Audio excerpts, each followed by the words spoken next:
All right, welcome to another episode of NaijaBoy and Yankee Girl. And sorry y'all, NaijaBoy cannot join us, so I have this teddy bear that will be in his place. So Uti, this is our Teddy. co-host. This is our co-host today. I like Teddy. Teddy look pretty cool. Hey Teddy. Here. He black and, too. Yeah, you know what I'm saying? Hey, He the Teddy, lead. Can he? Hey. See? So I mean, I'm he's a taking little better Teddy home. than. He has there's some S&M vibe going. You know what I'm saying? But he is a little better than S&M NaijaBoy, don't you think? Yeah. They naked NaijaBoy does look like a teddy bear. So. You know what I'm saying? So it'll Teddy work. bear It'll with work. dreads. It'll work for me.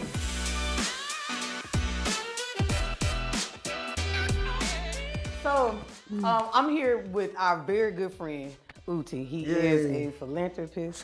He is an actor. He's a model. Yeah. He's a, I don't even want to say brand ambassador because you bigger than that. You know what I mean? He's a world traveler. Yes, I've represented various brands. Yeah, he's everything. He's everything. A lifestyle and he's a Leo for sure. Hey, and I just thank you. I want to thank you openly, like for always coming through for me. Thank you. Everything I do, I don't care what it is, you come through. You make time, and I appreciate that. Thank you. I really, really appreciate that. So I'm jumping straight in. I'm gonna ask you this: what are you grateful for, and why? One thing. I'm grateful for health. Wow. And I'll explain that because I had, I used to be a hypochondriac. You know, Wow. I think to an extent I'm still a hypochondriac because when I was young, I had an episode where they told my mom I was going to die in a couple of minutes because I had typhoid, they treated me for malaria. So by the time they took me to the right hospital, or rather to better hospital, not like I was in a bad hospital, negligent, to a better hospital, paid more attention. They said it was too late, and she tried some experimental cocktails of like different antibiotics, and my intestines were already perforated. I had like septicemia. Wow. My organs were shutting down, one after the other. So yeah, my mom prayed, and I came back. So ever since then, I've always been like, oh, It keep you on edge. Yeah. So I'm grateful for health, and I always pray to God that because at the end of the day, health is all that matters. So I'm grateful that at 40. I don't have any. This man look good. Hold on, everybody. Any complicated health Give issues? me those for the fine and 40. Come on. Fine and 40. My 40 age range. fine. That's what I say. Baby. So I am, and I'm fit. I don't have any issues where I can't do what I want to do. That's a blessing. So it's a blessing. So I'm very grateful for that, and I'm grateful for who I am right now in my career. The people that started the same year I started, and they're nowhere to be found now. Not because I'm better than them or anything. It's just simply the grace and mercies of God. There's something special that God wants me to do. That's why I'm still here. Yeah. And so I'm grateful. I'm grateful for family too. You are very, very, very blessed. Thank you. I'm grateful for a sound mind. Yes. Because with everything going on in life and stuff that just happens, like when you're not even expecting it to, and then still to be able to be in your sound mind and your right mind, because these people wake up and let stuff drive them crazy, and now they need help. You know what I mean? So I always thank God for a sound mind. You took my other one, health, though, because that's another one. Yes. To even be 30 and be in good health that's crazy to be 30 and be in good health. So let alone 40 and be in good health. Exactly. No problem. That's a blessing, especially with the food being the way it is, stuff being so overprocessed, us overworking ourselves, not getting proper rest. That's something that we were talking about before we got on camera. You were talking about rest. You need to rest. Rest is serious. And you look good. You look like you've been resting. Thank you. So I'm jumping straight into it. What do you want to be remembered for? I don't know. For me, I think that's like a very vain purpose. Because it's all vanity. When you leave this earth, you leave. You do leave. And you have a lot of people posting things like, oh, when you're alive, no one celebrates you, but when you're dead, everyone has good things to say about you and all of that. All of that doesn't matter to me. For me, it's the impact I can have while I am still here on earth. Wow. You know what I mean? Like, I'm not so obsessed with, oh, what would they say about when I'm gone? Because when I'm gone, I'm gone. You're gone.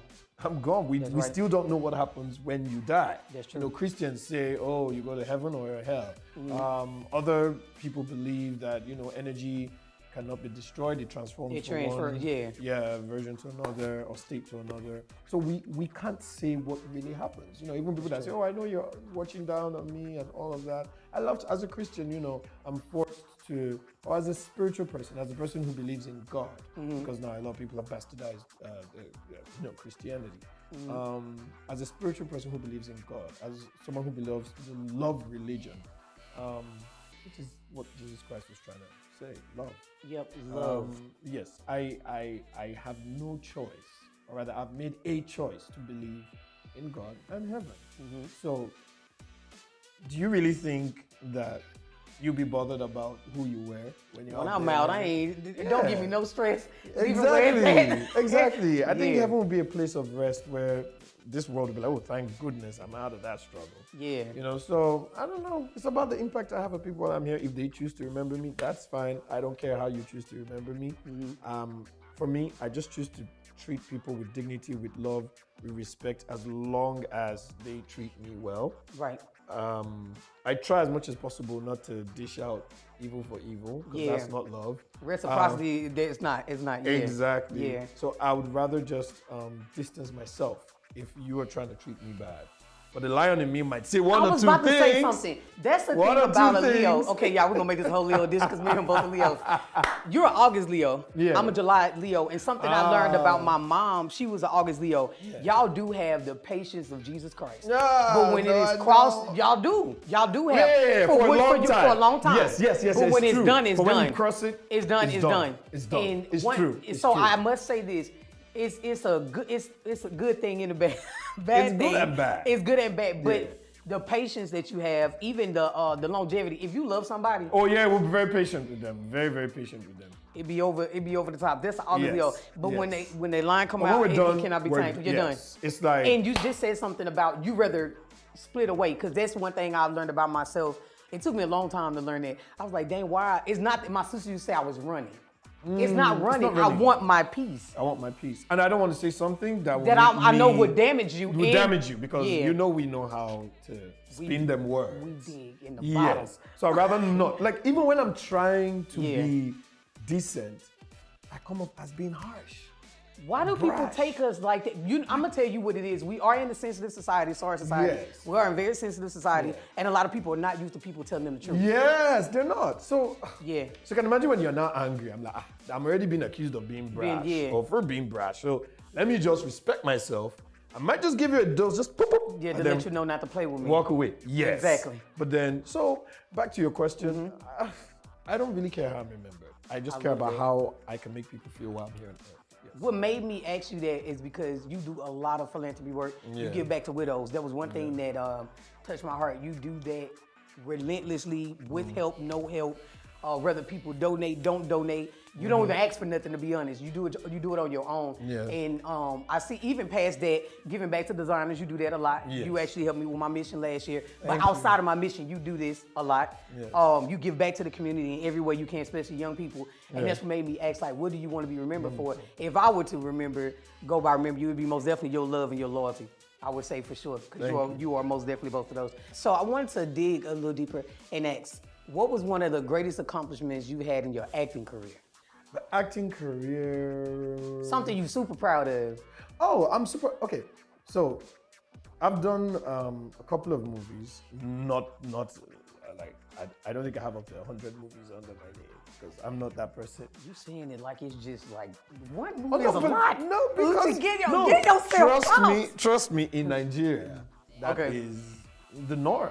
Like, a lot of actors that even started after me probably have over 100 movies to their name. Like, every month I'm seeing the same faces or the same kind. I'm just like, how do y'all do it? Yeah. Because for me, after one movie, I never want to go to a movie set for the next. It's draining, right? It's too draining. So I'm not that person. I'll probably be, and I can say this because I'm also a TV presenter, which is my main hustle. Yeah. I'm a TV presenter and an events host. So from the few movies I have done, I've been able to do. From the very first major movie I really loved was In the Cupboard. Yes, that's the first time, I was able to dig deep into my character. Then there's, after In the Cupboard, there's that one.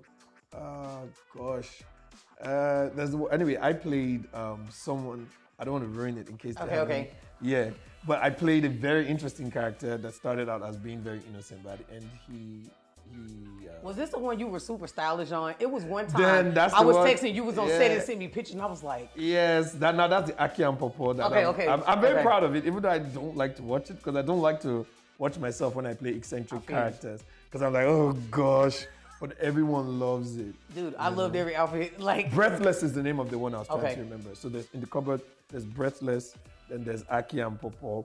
And before Aki and Popo, there's one more. When I remember, I'll tell you. But those were at 3 different points of my life where I had to dig deep. And in the cupboard, I won a couple of awards, home and abroad. oh, that's really cool. Yes, home and outside Nigeria. For Breathless, that's when I got my first AMA nomination. Wow. And I Can't Propose it just got off, it's still on Netflix, just got on Netflix a couple of months ago. Wow. So hopefully that should also... doing big things. Well, I'm saying, So that is a big accomplishment because that's crazy. Speaking of that, I'm just digging a little bit deeper. With the Nollywood, you do have to have like hella movies under your name. Hollywood, they real big on get what means Quality. something. Yeah. Quality. Why do you think it differs like that? I think because it's kind of like how I saw a post about the sports industry where in Africa most people need to pay to get on the team, as opposed to in Europe where they're all about development. Like, let's develop your talent. We don't care about whether your family has money or not. And I think it's the same with Africa, with Nigeria, and the movie industry. Because it's all about how much can you make, how much can you make. And a lot of actors don't even have time to dig deep into their roles because they're thinking of how much money they can make as opposed to how can I kill this role. So they can't even be passionate about it. Yes, because only very few money. are passionate. Only very few. Yeah. And it shows. You see seasoned actors and instantly you know. And these ones take out time to, and these ones also do some movies back to back. So it's like, okay, so it's just natural. But to answer that, the whole quality over quantity thing, it's because, actors are not paid enough. So they need to do a lot of movies to make bank and to pay their bills, and including extracurricular things. Yeah. So I learned a fun fact about Hollywood because I work in Hollywood. I do a lot of costuming. I just came off an Apple TV series after 6 months. Before that, it was a Netflix back to back. I get work back to back. I just got called for another Netflix film too. But something I noticed, God is good. But something else I noticed too. I didn't even know that even me as like in costume department, I get paid more than most actors. Yep. I did not know that. Yep. So it kind of actually angered me because these people have to work. The Hulu series I did last year, right before we did The Mission, it was about teenage suicide, and they had to dig in, and we had to watch this gory scene where this boy commit suicide, and to see the type of passion that this boy had to pull out of him. And then when you hear like you get paid more than them, but we do a lot of work in costume. That costume is heavy, but still I'm like, yo, like they dedicating their lives. So it's, I don't know, it's just something that the film industry we're gonna have to work on as a whole and change in Hollywood and Nollywood. So you are a traveler. And you are a world traveler, in my opinion. You go to the States a lot. Yes. And yes. You all around, you everywhere. I want to know, me being from the States, what's your favorite food in the States? Ooh. It's a lot to choose from. There's a lot to choose from, but I'll go for y'all have some good steaks in America, man. Yeah. Yes. I'm not even a big steak person, but I will eat steak. Yes, steaks. Yeah, America can do steak. Woo! America can do meat, period. Period, yeah. Period. America can do It depends on where you go to, because if you go down south. I'm a big lover of the South. Yeah, if you go down south, that's where you're going to get the best seafood, meat, back to I like back. Southern hospitality. Yeah. They always, oh my God, come here, girl. Come eat. Look, he looks so handsome, boy. What you got on? Where you from? I like your accent. Unlike the East Coast, where it's like, Yeah. I'm like, you got to get why are you guys so rude in the East? Why are you so rude? So even customer service is so bad. Exactly. They act like they're pissed to be at work. Yeah. As opposed to the South, where it's like, oh, come on in. Come on in. They give you free some stuff. menus. Oh, you know what? The grits are my favorite, but for you, I think you're gonna. I'm like, oh, okay. Why are you talking to me like I'm your friend? They make you feel welcome. They do. But in the East, it's way different. Bruh. I know. I lived in New York for like 6 years. So I'm from Louisiana. I'm a southern girl. So picture me like, hey y'all, what's up? Exactly. And they on the train like, girl, anyway, this grabbing their bag. Business. Right. So I had to get with it. Then I lived in LA. LA is just a mixing pot. So Yes, that was the LA is that's a mixing pot. it's I like mixing LA. pot. I love LA, LA. you get the nasty, you get the nice. Yeah, but it's at your pace. Oh yeah, well not everywhere. You touched. Well, What I'm saying, like West, East. Yes, I did. Yeah, I you did. touched the I different did. coasts. I All did. righty. I got another question for you, because you're big on. Okay, let me say this about you. You're very big on order. Yes, I am. You believe in let things be done decently in order. Yes. I've experienced you on another, dealing with the mission on a whole nother scale. It actually made me respect you more. I respected you before, but I respected you way more after Really? there was a statement that you made. And this triggered this question. So what would you, in Africa-wise, Nigeria, what do you think that you can contribute to bring about change? You know, in Nigeria, you can only do so much, and hope that it, reverberates throughout the society. But I've tried, but it's not working, and that is just simply because of the mentality of the average person. If I had powers, I would literally just touch on everyone's brain, just send out like Professor X, just put on my helmet and just reach out to people and, kind of tell them how to think. And, people might view that as controlling. And I'm not saying I'm trying to tell them, control their actions and what they do and whatnot. No, I'm trying to give them a theme. I'll try to pass on a theme. And that theme is compassion. Just love for the next man.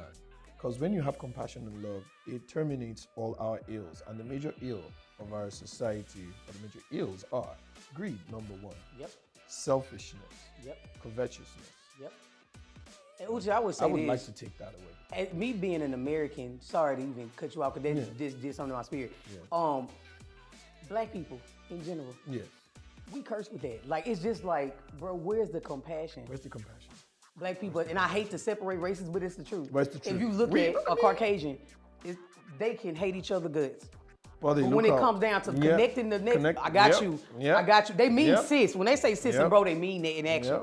We say sis and bro because it's hip. Yeah, I had the same conversation at a Barbie salon in DC because unfortunately or fortunately, they started to talk about the Kanye issue because I was right smack in the middle of when that whole When Kanye it was going on, issue was going on and his anti-Semitic views and Adidas dropping him and all of that. And it was a store, it was a black Barbie salon, like a high-end black Barbie salon, and people started talking about it, and I was quiet at first, but then I said exactly what you said. I'm like, this is the kind of thing that we'll say to black folks. Like, you know what the deal is. People keep talking about, oh, you don't know how the people have systematically oppressed and suppressed us. I'm like, so now we know. Now so we know. What is the strategy? Exactly. What is the strategy? Because you have black folk like you telling black folk like me that, oh, you Africans, you come over here thinking. I'm like, no, we're black first. Yeah. You know what I mean? Or brown, or whatever you want to call it, or melanin. Melanated, yeah. Yeah, we're melanated. Yeah. So I'm like, that's the problem right there. And then you have, you're already oppressed and suppressed. You know this. So why are you still allowing these little things divide you? Just like how we allow religion and tribes and whatnot, and sexuality and whatnot divide us in Nigeria. I'm like, why are you black folk still letting these little details, little small stuff that actually could make us stronger together? Yes, I'm like, they could have 1,000 Tyler Perrys or 10,000 Tyler Perrys, sorry, that will build America and say, okay, you know what, I'm here for the black folk in the entertainment industry. We can have a Tyler Perry in the white collar sector to say, I'm here for the black people. Let's elevate them. I'm like, you have Kanye making anti-Semitic views and trying to attack the Jews, but one thing the Jews do have is a sense of camaraderie. That's why they've been able to build themselves to where they are to become the powerful force that they are. We're just as talented, we're just as creative. But what's the difference between us and the Jews is togetherness. Yeah, we don't have community. Unity. You said that. I told them, and all of them came quiet. They're like, bro, I'm gonna hate to admit it, but I mean, you're right on those things, you're right. But I'm like, you just said, I know I'm right. Yeah, I know. I'm like, there are no buts. We have to start looking out for one another. Then when we get to that point, we can now decide, oh, if you want to do this, if you want to do that, it's fine. But for now, we need to put aside all our differences and build each other up as a community. That's what's important. That's what's important. And without that self-sense of, there's that thing of, even though we're all black, I want to be the biggest black person. I want to be the richest black person. I want to be the most respected black person. I want to be that black person that doesn't mess with this black person. You know, I've also found myself being guilty in some way, and I've not, you know, I can't blame myself because of the way some people actually act. And these are the people that have said that when you try to talk to them, they don't even want to see reasons with you because of the way they were raised. Yep. So how do you then associate with that kind of person? Which is why I said if I could send out some love beams, some love rays, some compassionate rays, and all of that, so that people can just, it's tough. It is. And it's tough. I even noticed that working, when we spoke earlier about the movie industry, weirdly, believe it or not, it's not the black people that call me for movies. It's sad. You know what I'm saying? It's the black people that reach out for me that want me to connect them. But it's never exactly. The black people. It's not about let me give you the job. Exactly. But they never be the one that put me on because us as black people scared that, oh, if she get on, she gonna go higher than me. And behind Dude, there's a million lanes that we all can feel. I say that all the time. Yes. And then when you do try to help people, the next thing people are like, oh, they probably want to sleep with each other. I'm like, exactly. That's because that's what you would do. Exactly. Why people put their convictions on you? Yeah, like that's because you're not used to being selfless and used to being a builder. So you don't understand why someone would put another person over their own interests. Exactly. Like, I'm just like, because we all need to build. I came into this industry with a vision. Like, I want us, like my friends and I, like, yo, we need to build ourselves to a point where we become forces to be, you know, associated with, like forces to be reckoned with, you know? But it all went down to the whole, why must it be you? Oh, whatever you have, I can get. I'm like, it's a process. Can we just grow? We can get it together. We'll get it together. Don't worry. This is just for now. We'll all grow. But I don't know. No. Now I'm at that point where I'm like, even if I want to help, I'll help from a distance. Because I need to protect my peace. I need to, and it's like most people that come into my life, it's all about what they can get as opposed to what we can get together. What we can achieve together. It's almost about what can I leech from him. That's true. And you know, it's frustrating. It is. At the point, you know, when someone's being too nice, you're like, okay, what do you want? Tell me what you want. Yeah, I'm like that now. At first, I wasn't like that. I wasn't like that before. Yeah, now I'll be like, all right, come on with the motive. Just tell me what you want. So I can tell you yes or no. Yes. Give me a choice. So you know yes or no. There's no need to start, you know, dishing out the, oh, I love you, you're the most special person. Oh, and there's no other friend. Like, no, stop. Exactly. Stop. Because what you're saying and your actions are two different things. You're just all words. Yep. You know, you're just all words. Yep. No actions to back up your words. Yeah, we're not doing that. And it's sad that society has made people like me and you with those type of hearts have to get to the point where we have to question people's motive now. Yeah, like I even have to, long story short, I even put people through the test sometimes now. If you say you want to be cool with me and be a friend, all right, I'm putting you through the test. You know what I mean? Yes, you have to. Because, I mean, if you go by the Bible says test all spirits. Hey, come on, Uti. Yes. It reminds me. But it's true. You gotta test all spirits. Yes, so we're not even playing with it like that. All right, so I have a fun question, and it's the last segment of the show. Yay. Oh, so soon? Yes, yes. How many pairs of sneakers do you have? Hey, how many pairs? If I could count, I don't really own a lot of. Although when I went to LA, I came back with a box full of sneakers. Oh, that's really cool. I've given out like 4 or 5. I give out one in the US. So you give out sneakers when you get them? Yes. You don't keep, you don't collect? No. That's interesting. Yeah, I give them out because I'm a hoarder. So I have to check my hoarding. That's a Leo thing. Yes, we hoard. I don't know when I might need this one. Okay, so my house is filled with so much shit. I feel you. I need to start giving shit out. Like my wardrobe clothes. I'm like, I'm about to give this one out. Like, but one event might come and they will say the color theme is yellow. So let me just keep this one yellow shirt. Yes, and that shirt has been there for like 2 years. I feel you. So I'm like, this Ankara, I might come with a style. I will sew it. Okay, let me keep this one. So the minute I came back with shoes, and I'll be honest, I'm not trying to be some messiah or some king of philanthropy here. The only reason why I started giving them out is because I'm a 45, and most of them are like 44 and 44 and a half. Okay. I can wear the 44 and a half, but what's the point of keeping the 44s? So, that's and it's also heart. That's your giving heart. Yeah. So I'm just like, you know what? So I've given out like how many already? 1 in the US. I gave out 1 here. No, 2 here. I've given out 2 here, and I'm going to give out 2 more. But I came back with at least 20 pairs of sneakers. That's a good buy. Yes, at least 20 pairs of sneakers. I'm impressed. And high-end ones, I've gotten the name. Because he told me that these are elite sneakers, sports shoes in the US. in LA. Actually, it wasn't like I didn't pay for them physically. It was more like a representation thing. Like when you wear them, tag them. Just tag me. Yes, because That's the thing you love that I love too. You love to do, but I love about you. Favorite African designer. Speaking of, what's your favorite African designer? Or you can give a couple because you do. Papa's attire. Yeah. I just started talking to Corbin Place because I love his outfits. Because I'm all about relaxed now. Like you capsule, chill, relaxed. but it still look dope. Though. But exactly. Because and it's easier. I've been talking to Corbin Place, but Papa's is my all-time favorite. He's my go-to guy any day, anytime. For my suits, Caesar Couture, Emmy Casbit. Yeah. Jason Porsche is good. And but Caesar, Emmy, And I hope I'm not forgetting anyone. But yeah, those are my major ones. Yeah. And those, I'm very familiar with those brands because of you. Yeah. So you like a fashion philanthropist, low-key, because like you give back in that aspect too, because there's a lot of aspiring designers and you inspired so many designers from my mission last year. But you really, that's one thing you do that a lot of African, like, I'm gonna say like industry officials do, and I can say African because y'all full-blooded, y'all know who y'all are. We trying to figure it out. You literally like give people opportunity, and you will tell them what needs to be. That's the Leo in you too. That what needs to be this. If you can do this better, it'll work like this. I love that about you with the constructive criticism, and you help people in the fashion industry. So that's, I don't know, that's just something that just really, I don't know, it's so touching. Like, it literally makes me emotional when I think about you doing it. It's so awesome. So I asked you about sneakers because I'm a big sneaker enthusiast. I'm at about 373 pair of sneakers. You have 373 pair of sneakers. I am a sneaker I don't even person. have 100 pairs.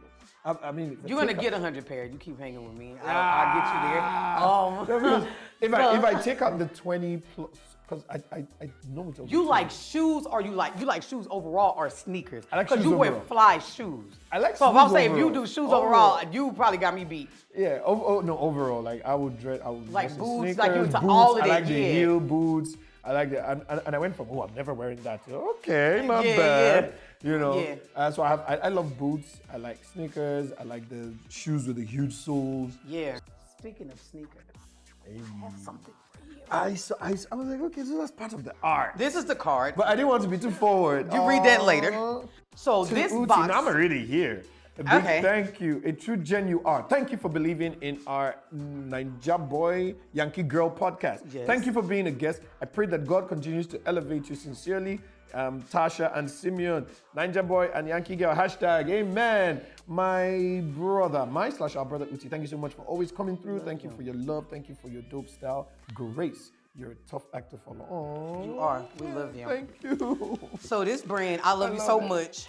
Speaking of Kanye, the lady that helped him start Yeezy, she was one of the first designers. This is her brand. And you know how like people throw plastic bottles to the side and all that? She decided to make shoes out of them. So it's sustainable fashion. So I have you. I'm gonna give you a couple pair because you stayed and laid. Yes. So here's the socks. They're Tabby style. Yes. These shoes is 100. Oh, I love the color. Hey. Because I was like, you have the person. That's why I wore yellow today because yes, of the me, I like color. Oh, sunshine. Oh, look at that, guys. Oh. Sunshine. So yes, these are yours. Thank you. Yes, can I see him? Can I see him? Yes, can I see you him? can. Yes. So yes, speaking of pair of tabbies. They're 45s. Yes, they're your size. Yes. Baby, they're your size. Oh, thank you. I I'm love the color. Yes. Let me tell you, when you put them shoes on, you're not going to take them off. They're the most comfortable shoes in the world. I done walked up and down different markets and doing like crazy stuff. Wearing these shoes, they're so awesome. But I want to bless you with those. Thank you. I just love you. And I thank you for I love you too, Tasha. You always make me still believe in the goodness of people. Oh, wow. Because I always think like my heart is very different. But when I meet people like you, I'm like, okay, I'm doing something right. I'm doing something right. We have to show each other love. And that's what you've been showing me. Thank you. No, you've been showing me that. People that I've been knowing way longer than you have not given me as much love as you have. Believe it or not. Yeah. So I appreciate you. And I love you. And I thank you. I love you more. Thank you so much. So awesome. Yay, my shoes. Yes. And I have you. I'll give you a bag and everything. I got you. Yes. All right, so